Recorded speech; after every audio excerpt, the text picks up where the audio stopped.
So, hello guys, what's up? It's me again, si Mima Alicia nyo at nagbabalik ulit para sa ating panibagong video. So, meron pong naisip na mas mabilis na paraan mga minamahal.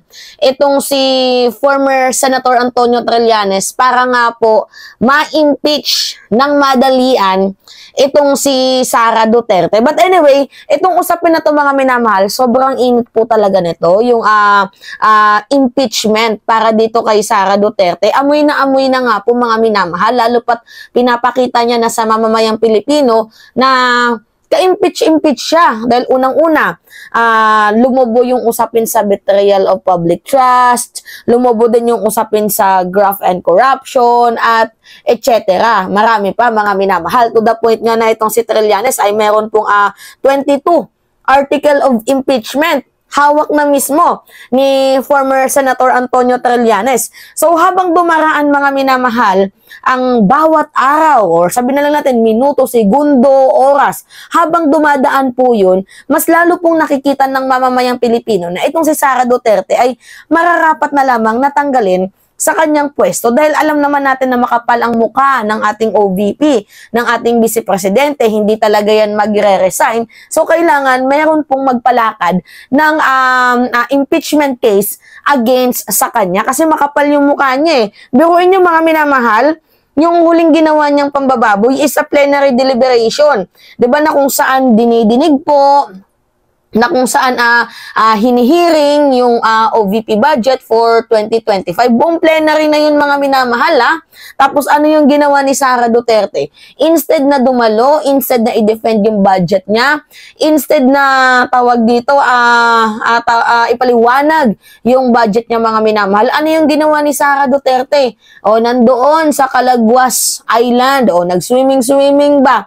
Habang Lunes nung pagkakataong iyon, lahat ng mamamayang Pilipino nagtatrabaho, yung mga ordinaryong mga Pilipino nagtatrabaho, tapos siya hindi pa tapos sa kanyang vacation. Diba? Talagang nga namang sino ba naman ang hindi magagalit sa ginagawang panggagago ni Sara Duterte? Kaya nga sabi nga ng ibang mga kongresista, kung hindi mo lang din naman kayang trabahuin yung trabaho mo, mas maigi na lang at mas makabubuti sa bansang Pilipinas na mag-resign ka na lang. Huwag mo na kaming pahirapan. Mag-resign ka na lang kasi hindi mo din naman nagagawa yung tungkulin mo. Hindi mo din naman nagagawa yung responsibilities and duties as the office of the Vice President. So, walang saysay ang pagiging Vice Presidente mo dahil hindi ka nakikipag-cooperate.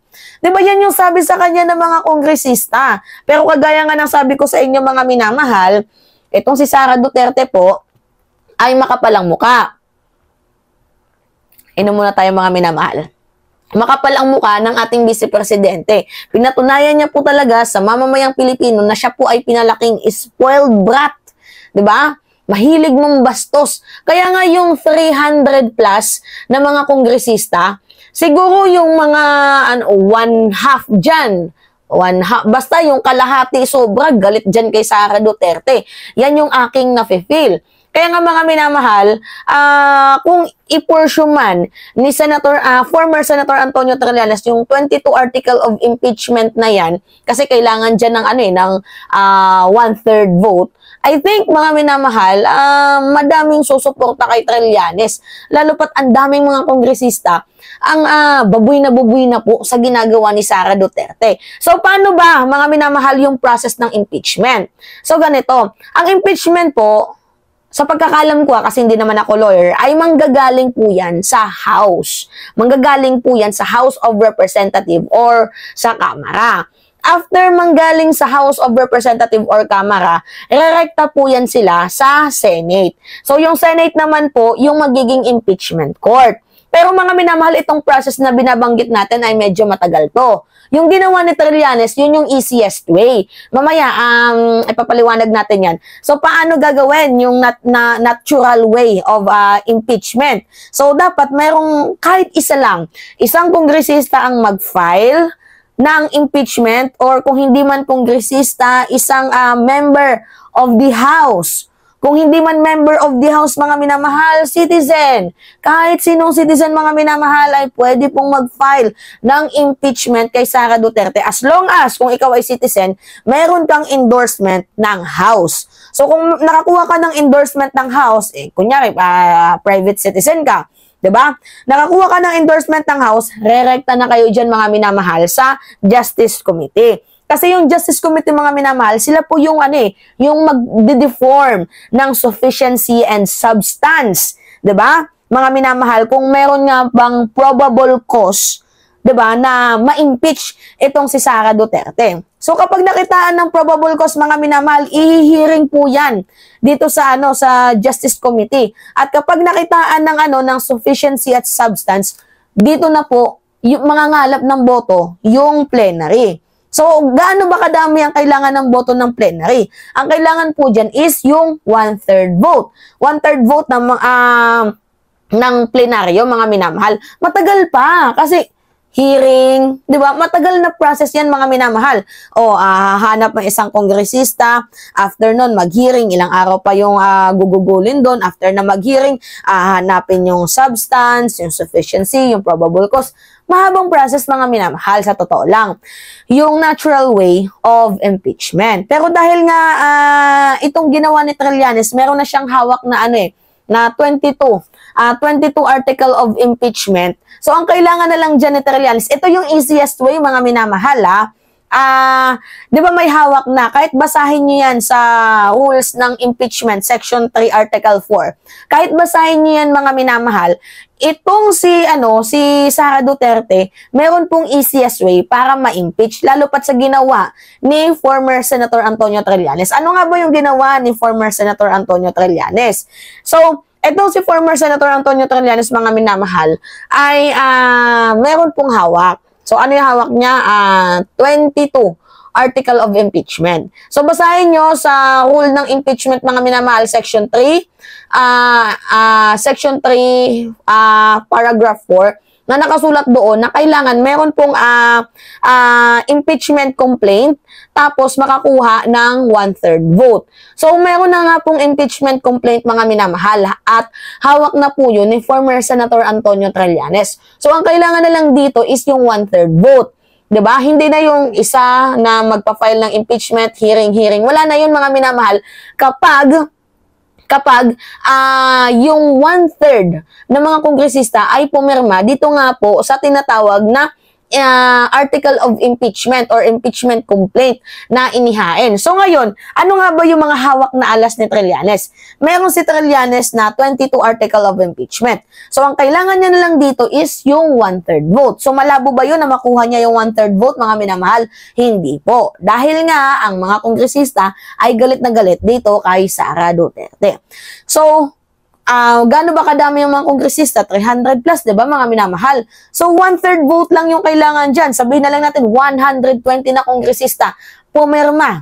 'Di ba? Kapag pumirma yung 120 na kongresista, pasok na 'yan, mga minamahal, diyan sa tinatawag na na impeachment, sa article of impeachment. Wala nang hearing yan, mga minamahal, kasi mayroon ng final may nag-file na, 'di ba? Mayroon ng hawak na alas itong si Trillanes. Ang kailangan niya na lang dito is yung pirma ng mga kongresista. Kaya yung mga kongresista out there diyan na nakikinig, listen. Pumirma na kayo, 'di ba? Suportahan niyo si Trillanes.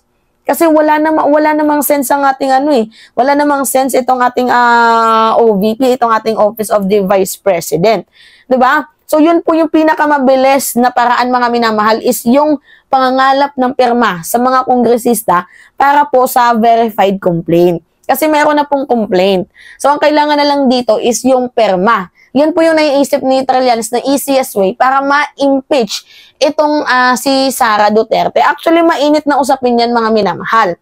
And dyan na din po yung sinasabi ni Sara Duterte na yung ginagawa dyan sa sa budget hearing, hindi naman yan pagtutulig sa budget ko. Way nyo yan para ako ay i-impeach. So alam niya, mga minamahal, na yung ginagawa niya is ka-impeach. Kaya inunahan niya na para hindi siya mapahiya. Actually, madami kasing nilabag na offense itong si Sara Duterte, mga minamahal. Kabilang na nga po doon yung betrayal of public trust. Ano pa ba? Graft and corruption, etc., etc., blah, blah, blah.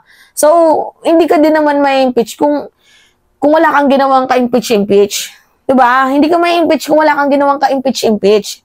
Yun lang yun. So, kaya saludo din tayo dito kay kay Sentry. Kasi itong si former Senator Antonio Trillanes, atapang atao, mga minamahal. Sobrang atapang atao. Hindi tumigil. Kaya nga medyo sumama yung loob niya kay Leni Robredo nung time na nakipagkita siya kay Sara Duterte. Kasi ang sabi ni Trillanes, kahit wag mo na, kung hindi mo lang din naman kayang tulungan na pabagsakin ng mga Duterte, wag mo na lang palakasin.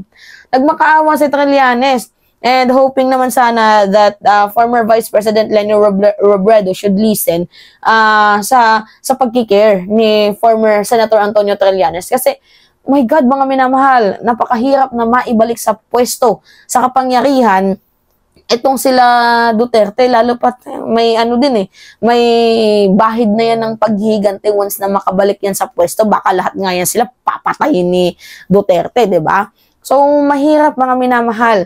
So, hindi tayo natitreatend. Ang natitreatend tayo, masyado silang name-personal. It is too obvious, mga minamahal.